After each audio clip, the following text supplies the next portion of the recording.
interested in most all my life. My grandma done a little painting and crafts, and my mama wrote poetry and stuff. For a long time, I didn't figure nobody really cared to see it, you know, so I just paint stuff. And then one day my wife said, "You gotta get all this mess out of the house." We had about 25 paintings in the corner. She said, "You gotta do something with it." So I went and showed it to a lady, and she put in a little gallery in Greenville, and Christopher Park Gallery. Yeah, it's a folk art gallery in Greenville. And after that, I started going to folk art shows, and people was real receptive to it. I just kept going to shows and keep getting invited to more and more, and so I just keep on moving it around.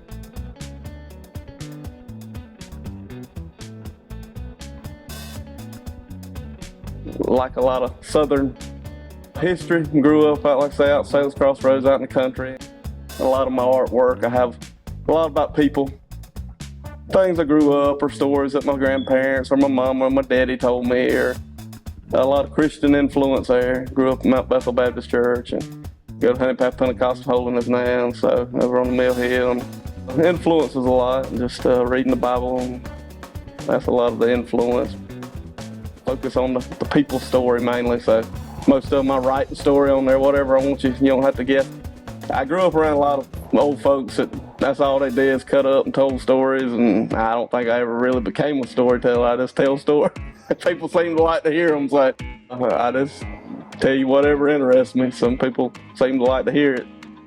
I do some history talks and speak to different organizations and groups about different subjects, and I teach an adult Sunday school class. And like I say, a lot of my paintings are stories. I know I got one of them in here. My daddy passed away about 17 years, June the 1st. You know, like I said, we grew up right there on the Anderson-Abbeville County line, and we'd go fishing a lot. He loved to fish. He fished all the time. We'd always have big fish fries every week. He'd cook 90, 100 fish every weekend. Every time it come a thunderstorm, you go down a little river down there, and these little catfish about this long would be running when the water would come down muddy after a thunderstorm, just as fast as you could jerk them out of the water. And so when Daddy always called catching them hand over fist. We'd run down there to the river. Well, we was sitting down there and we was catching those fish, and all of a sudden I was sitting on the bank right beside him, and he grabs my fishing rod out of my hand, just jerks out of my hand, just starts whacking the bank just as hard as he could whack it. And I looked and I said, "What are you doing?" And he said, "There's a snake that come out of the water." Well, instead of using his perfectly good fishing rod that he had in his hand, he jerked mine, got my line all tangled up, got me all messed up. While he's over there catching fish, I'm trying to straighten out a rod and reel he just beat the snake with. So that's the kind of fella he was. So he whooped that snake pretty good with my fishing rod, and while he held on to his, still fishing. So just little memories like that, things growing up. I like to paint on plywood the most, but it's just easy to paint on. But I paint on, I got old disc hair plows over here, and I got bottles. A guy knew passed away, and his wife gave me about 500 bottles that he had. He collected all kind of stuff. He was a folk artist in the area, so I paint on them a lot and do a little bit every day. So just, you know, if it's 10 minutes or if it's 2 hours, I try to get something in every day.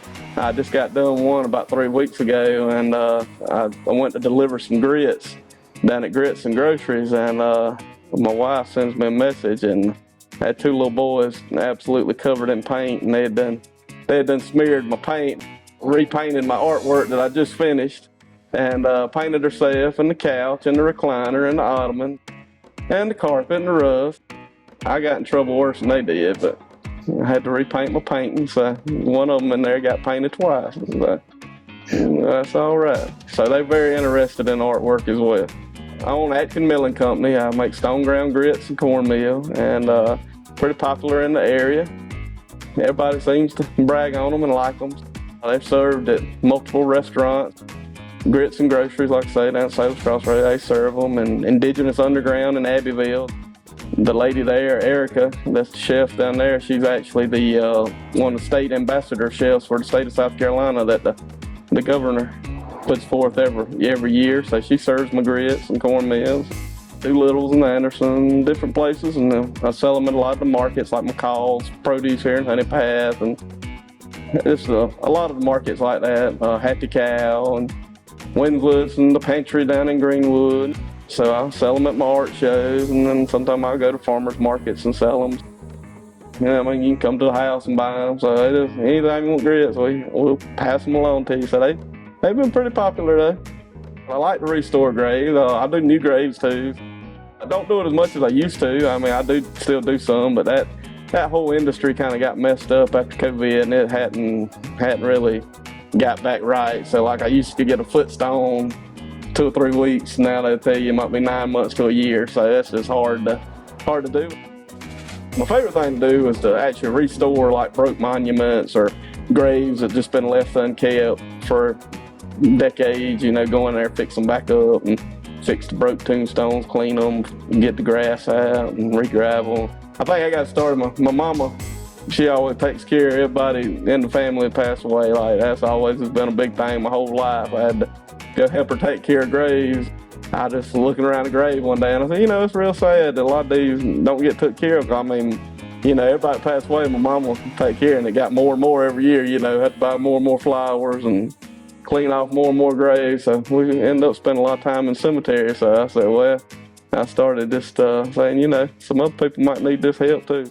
Good thing about me and living in this small area, and like I say, I don't do any advertising or anything, so most of it's word of mouth. So most of those people I knew, so you can do a lot of reflecting, and a lot of people you thought a lot of. It's just makes you feel good to do something for them, and the last moments like that, and something that'll last and people remember them by. So that's kind of why I like to do that. Okay, so what do you do in all your free time? Sleep about 2 hours a night if I'm lucky, and I like to shark fish, I like to kayak.